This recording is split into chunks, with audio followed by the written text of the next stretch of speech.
YouTube fam, how y'all doing? TM Nation, how y'all doing? Today we're going to take a look at the JBL Vibe 200 earbuds, which I've had for about 2 weeks now.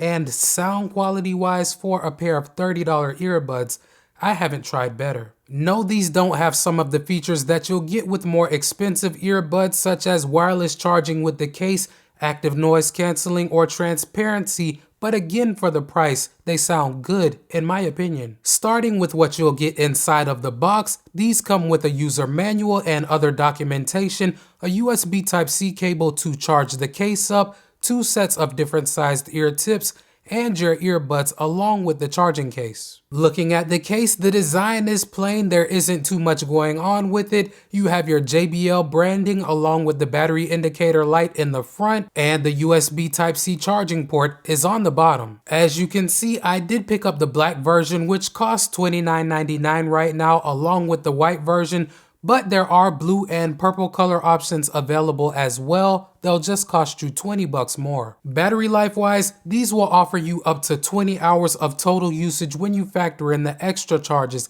that the case will provide. But on a single charge, the maximum you'll get is about 5. So far, using them with my media at about 75% of the max volume most of the time, I'm averaging right at 4 hours and 31 minutes on a charge. No, that number isn't record breaking, but it isn't terrible either, and it is also worth noting that these do feature built-in quick charging.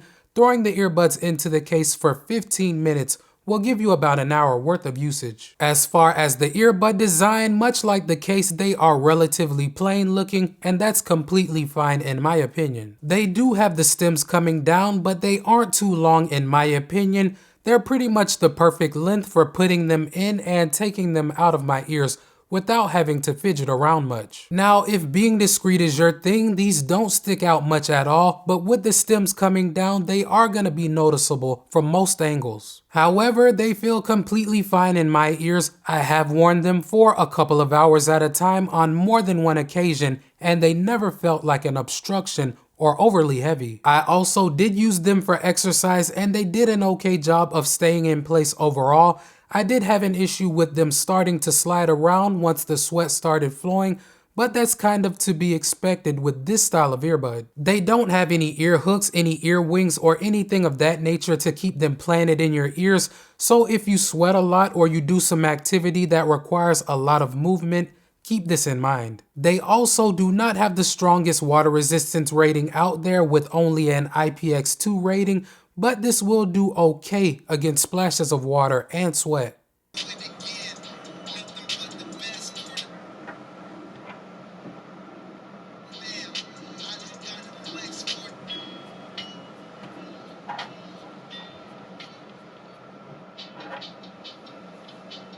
Concerning the amount of sound leakage that you'll get with these, they do leak some sound like most true wireless earbuds, but I don't think it's that much, even at max volume. With them cranked up to max volume, they do get more than loud enough for my personal liking, but the way that they're designed just seems to do a pretty good job of pushing your media into your ears. But as always, I did do my leakage test so that you guys can judge for yourselves. Let's check it out.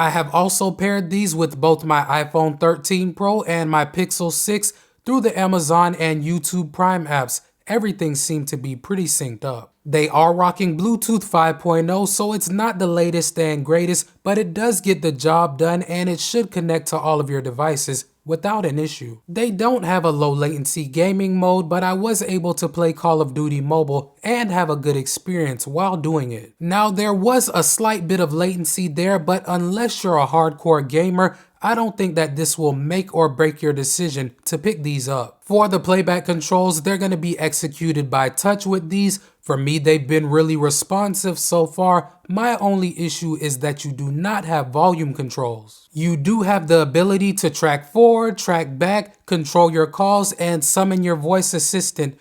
But when it comes to the volume, you're gonna have to control that from your device. So specs and features out of the way, guys. Like I said earlier, in terms of the sound quality, I think that these perform extremely well for the price. Out of the box, you get some nice highs and mids along with some bass that will surprise you at times.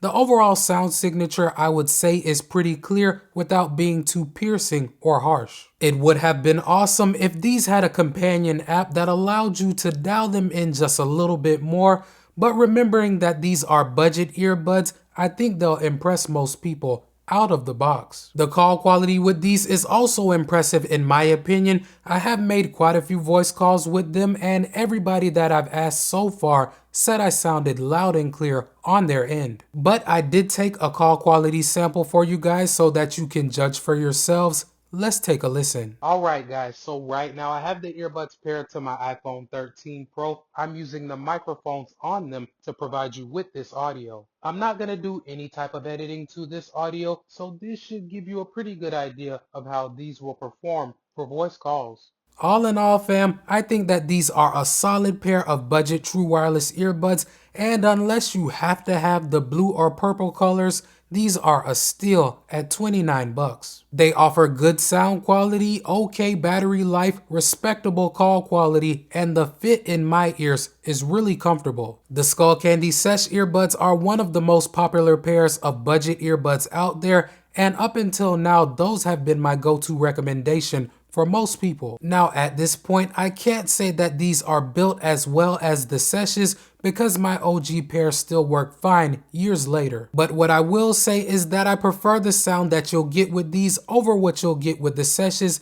These provide a more refined sound with less distortion. So all of that being said, the Vibe 200s definitely have my attention and I will make more videos on them in the future. Before you get on out of here, if you rock with the channel and your boy Techmo, hit that subscribe button and knock that notification bell out so you won't miss any of my uploads. Welcome to TM Nation. Peace.